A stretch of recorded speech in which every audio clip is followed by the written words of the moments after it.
Buff Daredevil has a mixed response. Gameplay of new Scarlet Witch revealed, and more changes coming to Cavalier event quest. Yes, hello everybody, welcome back to the Marvel Contest of Champions news show for Wednesday. And make sure to hit that subscribe button with post notifications on all. If you don't know already, I cover news in the community and extended area. I cover indie games, we do guides on MCOC, we do grind guides, we do new player guides. We have fun times and various other things as well. So make sure to hit that post notification button on all and also hit subscribe. Now there are a lot of things that I do want to go over in today's news. A lot of stuff I'll try and bump I think to Friday in order to keep this very kind of like tight for time. Also over on Twitch we're on the push to get up to 2,000 followers. Following is free on a channel, but as well if you've got Twitch Prime make sure to shoot it my way because that would be really helpful. Last night I did a bit of 6.2.4 and I plan to do Uncollected tonight and through tomorrow and then get on to Cavalier just after that. So if you want to see the event quest being done from Uncollected and Cavalier, come on by to twitch.tv/RichTheMan live. Anyway, moving swiftly on, and I just want to give a massive thank you to those that support the channel through paying means of Patreon and YouTube membership. Thank you so much for keeping the support, especially through a very tough time. I'm still not at the end of it. It will only be at the end of this month that I will be at the end of the problems that I've experienced from YouTube's treatment of my channel, as well as further hundreds to 1,000 other creators. So yeah, thank you so much for the ongoing support, and as well those that support over on Twitch with Twitch Prime or Prime Gaming, and as well those that give the tier 1 sub and biddies and whatnot and donations and those things. I will be live streaming back here on YouTube. I think, depending on when this drops, I may live stream on Thursday. I may do Uncollected on here, do 100%, and then move on to doing some Cavalier at some point later on. But there's a lot of stuff dropping that like variant 6 and whatnot, so maybe I'll live stream that here. We'll have to see. Okay, just before we get into news, just want to point out something because it was kind of like mentioned in like comment sections and whatnot, and as well like I know a few people have reached out to Discord, and just to refine something, the 2nd of December Kabam present, right, that doesn't exist. It's the way that release notes were given to us that differs from what was put on the forums, and the way that kind of comes across, but I read it wrong and I put that down there. And as well, yeah, 9th of December for the Book 2 Act 1 going live. Not the or 11th. I don't know why I put the 11th for. I think I was reading the wrong month with that one. So yeah, if you take off the 11th of December and as well take that out, it's fine. But you know, it is what it is. Next up, and let's talk about Fixit's Fine Goods. Now, Fixit's Fine Goods is an issue for players when it comes to the way that things cycle and finish against things like Arena, getting the Gamma that you want, the last minute Gamma. To be honest, I'm now bored of Gamma. I've got what I needed to get. There are a few things I could push a little bit harder to get, but it's now just like, well, do I bother too much with like the very lower things? Especially now that I've got past, I think I've like made like 1.7 mil, maybe even like 1.8 mil. I don't know, I lost count after the first mil because I got the first mil, I think, in a matter of days. And yeah, Kabam have said on the subject that how the event will go, not a mistake, we hope this clears up any confusion. And then saying extended time, so Fixit Fine get extended time. So it ends on the 9th of December. So you've got, at the point of this video going live, 7 more days. God, I need to count better. 7 more days of this event before it ends. So that gives you an extra opportunity to grab. And as well, if you're grinding out Arena at the moment to grab some last minute Gamma, there's nothing about will it transfer over to anything. So that'll be interesting to find out. Will it be crystal shards? A lot of the time, I don't know if Kabam put it as gold. They used to do it as gold with the high currency items, but I think they'll probably kind of switch it over to something like some kind of shard of some kind, like Gamma shards for a Gamma crystal or something. But we'll see what happens down the line. Okay, just a quick one on the new update, which is here. So I saw this. I think we've all seen this. In the top bar, it says like what alliance members are getting, and it's kind of weird. It's kind of weird. A lot of people have like come out and kind of, well, it looks like it's really balanced. Look, we've got 11 disagrees to 12 agrees. I've seen a lot of people on Twitter kind of talk about this. I've seen people talk about the like, well, this is the kind of thing that we didn't really need this, but I guess it's a thing. So yeah, some people like it, some people don't. I think this is what we refer to as the Marmite issue. So yeah, if anybody doesn't know the Marmite issue, Marmite is like you either like it or hate it. I mean, I don't like Marmite, so I guess, I mean, the hate it. I think hate's a strong word. But yeah, like it's very weird. I don't know what your thoughts on this. Put it in the comment section down below. What are your thoughts about this? What an alliance mate is getting in the kind of the crystal section. I also don't know what this is. Like, what freaking hell? This is like a popular TikTok dance or something. All that cringy rubbish is on there. Okay, now let's move on to Daredevil. The Daredevil buff. Daredevil Hell's Kitchen. Now here's the thing. Every time I see Hell's Kitchen, I'm like, Gordon Ramsay going like, "What are you?" Anyway, moving on. This is quality content you tune into the channel for.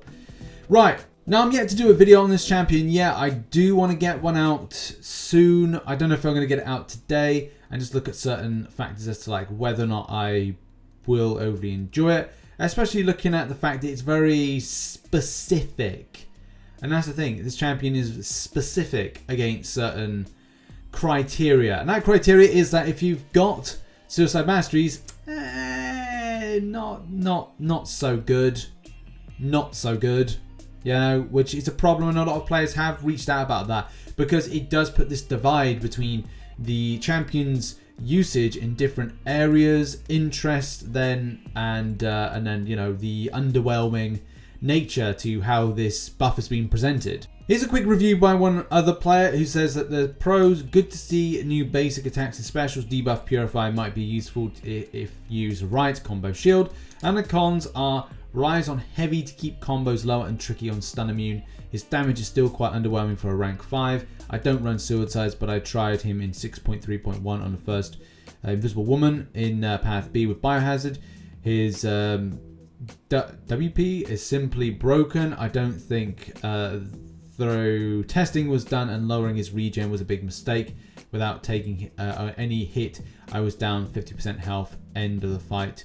Those rage debuff regen is as good as the recovery mastery regen. So yeah, pretty disappointed. So I think there's going to be very mixed. I think if you're looking for a good damage output champion, is he going to be it? More than likely. But there are going to be fundamentals to the champion's sustainability, and as well further damage output from things like Suicide Masteries, which are prevented by the ability that champion has. Also, it looks like something of a good nod that the champion had before was the ability to bypass invisibility, which he seemed to have against Hood, and as well seemed to have against Guillotine 2099. So yeah, that's kind of one of these little nods to comic book lore that it was good to have in, but I don't know why it's been changed. So that's a little bit frustrating. I just want to close off this section of the overviews from players, because I think it's very good to get like a litmus test on what players are thinking. And there was a question here: wasn't he part of the CCP so he could be beta tested? The thing is, it went live. Everything went live at the same time. This was created by a CCP member, but at the same time, I don't know if they were able to fully test out the champion. And it's definitely a lesson learned if you are a member of the CCP and you've got a champion that's coming out that you are part of recreating the kit. Like if I was to get an option with King Groot, I would have to be satisfied with what it was delivering out as a champion for damage potential, and as well getting an idea of what the need is in the community, that this champion would be good on utility and as well be good on damage, because that's going to be a crucial thing as well from any kind of overhaul. So yeah, that's the question is, did the CCP know anything? Did we get to test it? No, we did not. We went live with everybody else's. But look, a lot of players do have the standard OG Daredevil, and where's the answer on that champion? Well, apparently it's still on the list to be done when it comes to a buff, so that's good news, and you shouldn't lose out hope for your OG Daredevil getting some love very, very soon. Now let's move on to the new update being late, and as well there being only one champion for December. So from this message here, like, you know, Ultrix saying, oh, there's only Spider-Ham this month. What's the deal behind it? Cav Miko saying he's the only champion of the month, confirming that. Now we will talk about the gameplay for Scarlet Witch, the new one, in a moment. But it's also very interesting to kind of like go, unfortunately there was not enough time for us to get 2 champions done this time. We're aiming for a much more aggressive update window starting from February. I think the point remains that what's happening with the bump. And what do you mean by a bump, Rich? Well, bumping the Scarlet Witch show. Scarlet Witch show goes out next month, the month of January. But originally it was meant to go out in December. So if Marvel say, hey, have you got any cross-promotional things that are working? And do bear in mind, this is the first Disney Plus Marvel show that's going to go out. And we're all incredibly excited, by the way. So yeah, it's like going, if this is dropping next month, then they had to go, right, we got a tie-in champion, a tie-in event, we'll bump this to the following month. Or maybe this is a champion's going to be released to promote, but the event that still would have Scarlet Witch, and it seems to be, because it's gameplay being made, or there seems a champion build in place, that this may be part of the event, but you can't acquire this champion until next month because it's meant to tie in with the release of the TV show. Just a theory I have, just a theory, so we'll see how that plays out. Now on screen at the moment is that Scarlet Witch Sigil in action. Still find it kind of weird for it to be like Sigil version. Either way, this does look pretty cool. Now, as well, the way the champions are kind of throwing stuff, yeah, I like the animations, I do. I think they're really well done. To be honest, Spider-Ham's a lot better as animations. But these are still pretty amazing, especially from the way that they're kind of delivered. The way that it's more, it feels to me, they've taken inspiration from the movies with Elizabeth Olsen, I want to say. I can't remember if that's the correct name. I probably got that wrong.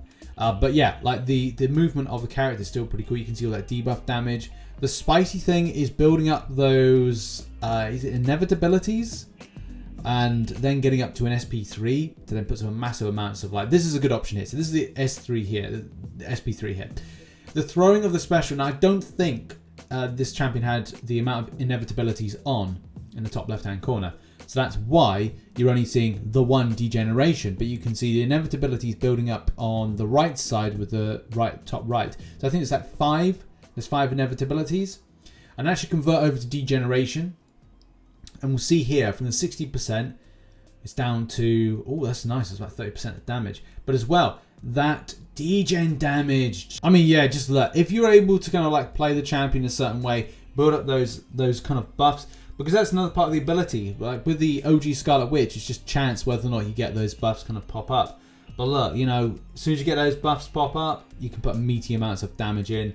I like my OG Scarlet Witch, and I'm glad to know that there's a synergy boost. Like, will I go for this? Oh, I don't know. It's weird to have like 2 mystics that kind of do similar things on the same team, except this new Scarlet Witch has a bit more in line of utility.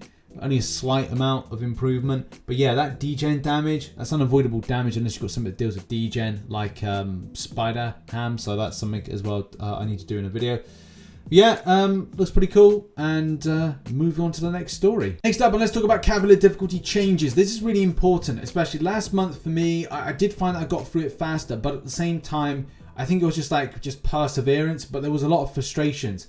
Why they decided to put Mephistos and specific champions that you would have to bring certain champions in on. So I'm talking like, for me, every team, every kind of like path that I did on the last difficulty or last mission of Cavalier, always had to have Human Torch or Void on my team in order to counteract that Mephisto. And the same thing for a lot of players. You had to bring a specific champion to deal with that fight, rather than it being a case of going, look, I can bring in X, Y, and Z champion on the team, and as well something to counteract stupid nodes that were being put, because there were some stupid nodes last month that I just Cav need to learn some lessons from. But at least they're doing something about the global. Unfortunately, they're not doing anything about the rewards. But here's the thing. Science Exploit is being changed, so that's being wrapped up with the Fury right there. Power Technician looks like it's being ramped up with the Fury and the power draining as well. That's really good, especially for the likes of using Warlock. And then you've got the Punishment Glutton. So again, improvements on Fury stacks. And then the Mystic Consumption, 40% max stacks for. Oh yeah, okay, that's cool. It means it's quicker to ramp up, so that's nice. That's the big thing. Time and ramp up. 2 specific things, and as Kabam said, like the failures that they've made with this is that they're not getting through the content as fast as they hoped. So that's the key thing, right? Things need to change, things need to improve, and hopefully this does improve. And the cosmic stuff with the aptitude, max stacks 10. So that's the thing. It's important for quick ramp up. I do hope this is an event quest that I can do quickly. There's a lot of content on in December. So we've got Variant 6, we've got Book 2, Act 1, we've got the 10th anniversary stuff. There's a lot of grinding. We got the gifting event. So yeah, there's a lot of things. There's a lot of things personally I want to achieve. I think there's some other arenas as well. The special arenas, not just normal arenas, special arenas. And so at the end of the month, Cav normally drop those champion or year specific crystals, 5-star crystals, which I normally go for because they usually go quite low on the cutoffs. So there's lots of content going out and there's a lot of things I want to achieve personally. So yeah, I'm hoping this is done as quickly as possible. And thank God the side quest is a little bit kind of like smaller to do. So that's good in any case. And now on to our final story, which is arena predictions. Gambit and Tigra in for this particular cycle. Round 1. This is going to be a tricky one for me to predict, but I'm going to go with players are sort of interested in Gambit, but not totally interested. The same way where Falcon dropped last time, I'm feeling 32 mil for the champion. I'm benchmarking this against what happened with Falcon. Because Falcon, I predicted 35, and the champion, I think, went for like 27 or something, or 25 to 27. So Gambit, 32 mil. All predictions down below. You will see them. Gambit, as a 4-star, I'll go with 5.6 mil. Again, don't think there's anything great worth to push it anything close to about 6 or over 6 mil. And finally, Tigra, I'm going with 2.2 mil. I do feel that Tigra will go close to 2 mil, but I think it's always best to put in 2.2 in order to get that secure that champion. If you feel I'm wrong with that, push it up to 2.5. But yeah, I'm sticking strong with 2.2 mil. It seems to be where this champion, the 4-star basic, especially from some ones that players would like, would normally go. So those are my predictions. And thank you very much for watching the Wednesday edition of Marvel Contest of Champions News. There's going to be a lot of content being dropped on this channel today. I may be live streaming a bit tomorrow after the videos, or between the first video going live and the next video going live later on the day. So maybe look out for that. But tonight I'll be on Twitch doing the uncollected run, a good chunk of it, and then I'll be going to then doing the Cavalier difficulty as I normally do. Because uncollected's easy, and I think it's always a good starting point to then learn yourself on the special attacks of champions before then kind of committing yourself and then figuring out some good counters. So that's just my theories, that's my feels, and I'll see you all very soon. Bye bye.